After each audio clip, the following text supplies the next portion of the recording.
देखिए विद्यार्थियों, आगे क्रोध का अभाव दुख के कारण पर डाला जाता है। क्रोध है वो किस पर डाला जाएगा? जिस कारण का हमें पता होगा कि क्रोध दुख है वो किसके कारण आया, उस दुख के कारण पर ही क्रोध प्रकट किया जा सकता है। इससे उसके द्वारा दुख का निवारण यदि होता है तो सब दिन के लिए या बहुत दिनों के लिए होता है। अगर क्रोध नहीं करना है, अगर दुख का निवारण किया जाता है तो हमेशा के लिए या कुछ दिनों के लिए ही किया जाएगा। भय के द्वारा बहुत सी अवस्थाओं में यह बात नहीं हो सकती। भय का कोई निवारण नहीं हो सकता, क्योंकि भय है वो तो कभी मिटने वाली वस्तु ही नहीं है। दुख है उसको मिटाया जा सकता है, क्रोध है वो प्रकट करने का स्थान है, उसको कुछ समय के लिए या स्थायी उसका समाधान किया जा सकता है, लेकिन भय का कोई समाधान नहीं होता है, क्योंकि भय तो कभी मिटने वाला वस्तु है ही नहीं। आशंका है वो बनी ही रहेगी। ऐसे संज्ञान प्राणियों के बीच जिनमें भाव बहुत काल तक संचित रहते हैं, और ऐसे उन्नत समाज में जहाँ एक एक व्यक्ति की पहुंच और परिचय का विस्तार बहुत अधिक होता है, प्राय भय का फल भय के संचार काल तक ही रहता है। जहाँ वह भय भुला की आफत आई, जहाँ भय मिटा वहाँ कोई ना कोई कष्ट आ ही जाता है।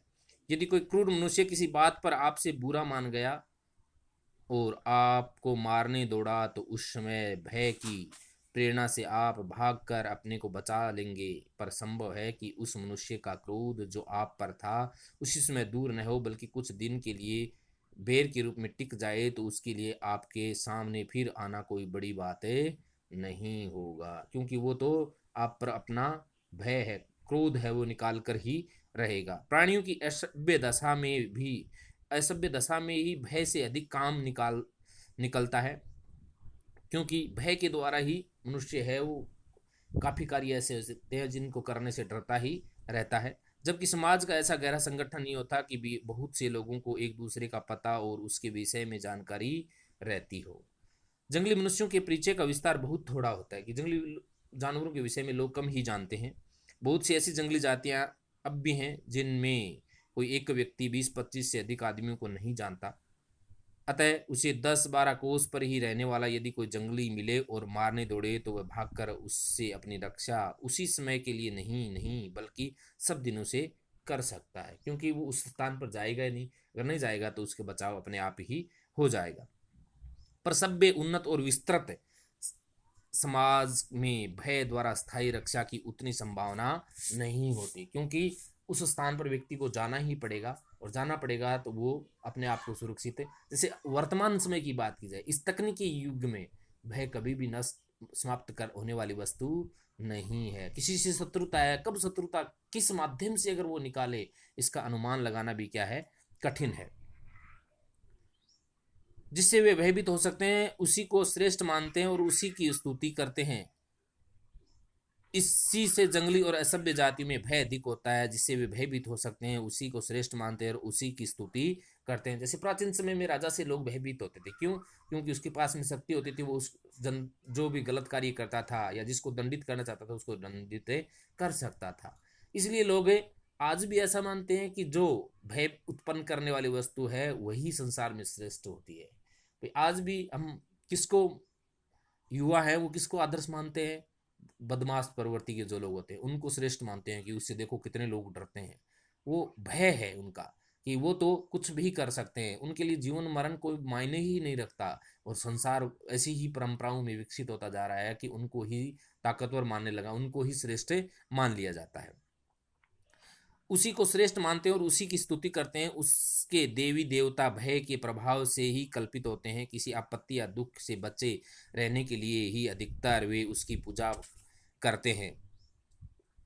यह अति भय और भय कारक का सम्मान असभ्यता के लक्षण है। ज्यादा भय होना भी सभ्य व्यक्तित्व की निशानी, सभ्य समाज की निशानी नहीं होती। सभ्य समाज में किसी भी प्रकार का भय नहीं होता है। अनपढ़ या जो पढ़ा लिखा नहीं हो वहाँ ही अंधविश्वास की प्रवृत्तियां जन्म लेती हैं, और अंधविश्वास की प्रवृत्तियां जन्म लेती हैं वहाँ ही क्या होता है, भय उत्पन्न होता है।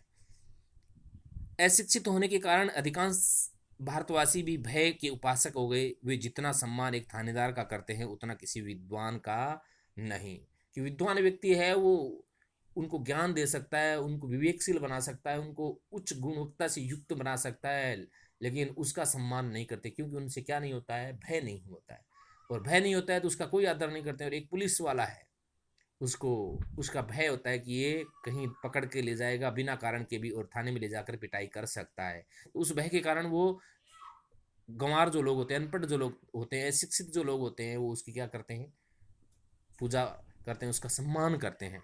तो जहाँ असभ्य होंगे, जहाँ गंवार होंगे, जहाँ अनपढ़ व्यक्ति होंगे, वहाँ डर के कारण ही लोग उनको सम्मान देंगे, ज्ञान के कारण सम्मान नहीं देंगे। और जहाँ सभ्य लोग होंगे, शिक्षित लोग होंगे, वहाँ ज्ञान के कारण सम्मान दिया जाता है, डर के कारण, भय के कारण कोई सम्मान नहीं दिया जाता। चलने फिरने वाले बच्चों में जिनमें भाव देर तक नहीं टिकते और दुख परिहार का ज्ञान या बल नहीं होता, भय अधिक होता है।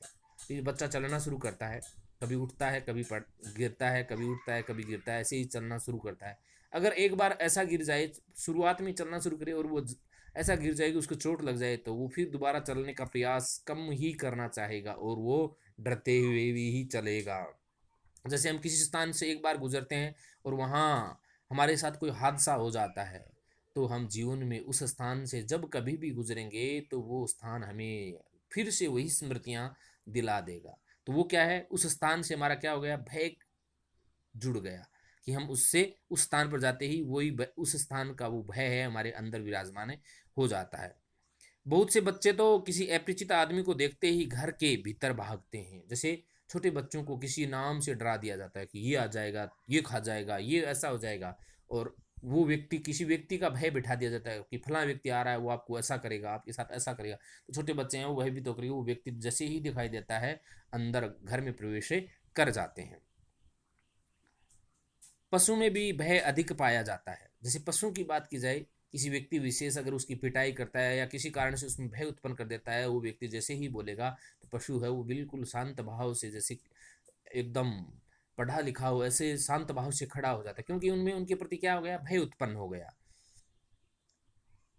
अपरिचित के भय में जीवन का कोई गूढ़ रहस्य छिपा जान पड़ता है। प्रत्येक प्राणी भीतरी आंख खुलते ही अपने सामने मानो एक दुख कारण संपूर्ण संसार फैला हुआ पाता है, जिसे क्रमशः कुछ अपने ज्ञान बल से और कुछ बाहुबल से थोड़ा बहुत सुखमय बनाता चलता है। क्लेश और बाधा का ही सामान्य आरोप करते जीवन संसार में पैर रखता है। सुख और आनंद को वह सामान्य का व्यतिक्रम समझता है, विरल विशेष मानता है। इन विशेष से सामान्य की ओर जाने का साहस उसे बहुत दिनों तक नहीं होता। परिचय के उत्तरोत्तर अभ्यास के बल से अपने माता पिता तथा या नित्य दिखाई पड़ने वाले कुछ थोड़े से और लोगों के ही संबंध में वह धारणा रखता है कि वे मुझे सुख पहुंचाते हैं और कष्ट नहीं पहुंचाएंगे।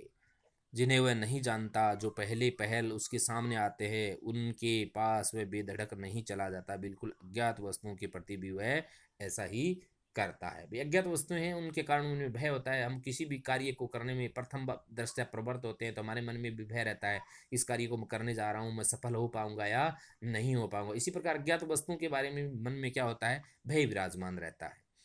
भय की इस वासना का परिहार क्रमशः होता चलता है। ज्यों ज्यों वह नाना रूपों से अभ्यस्त होता है, त्यों त्यों उसकी धड़क खुलती जाती है।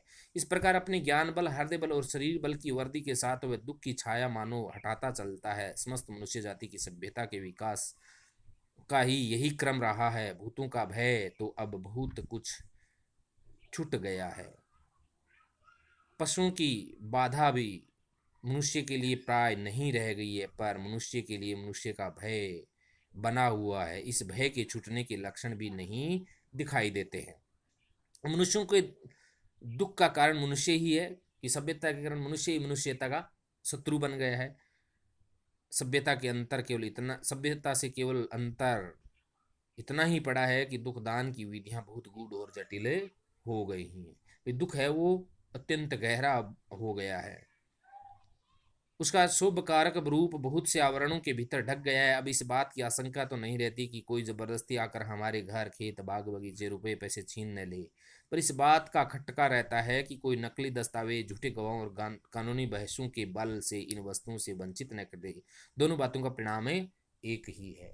भाई भय वही है, पहले लड़ाई झगड़े का भय रहता था, अब लड़ाई झगड़े का विषय है वो नहीं रहा। अब भय बना रहता है कि कब कैसे फर्जी कागज बना करके अपनी संपत्ति का हरण कर सकता है, कभी किसी को पता ही नहीं चलता। भय है वो अब ज्यादा गूढ़ बनता जा रहा है और ज्यादा भयानक बनता जा रहा है। पहले तो आमने सामने की स्थिति को हमें पता तो चलता था कि कौन किसके साथ कब दुर्व्यवहार कर सकता है, कब किसी के साथ धोखा कर सकता है, लेकिन अब ऐसा भी महसूस नहीं होता है। समय बीत जाता है और कुछ कई वर्षों बाद ऐसा पता चलता है कि उस व्यक्ति ने ऐसे ऐसे फर्जी कागज बना करके या ऐसे ही दस्तावेज तैयार करके उसकी संपत्ति का अपहरण कर लिया है।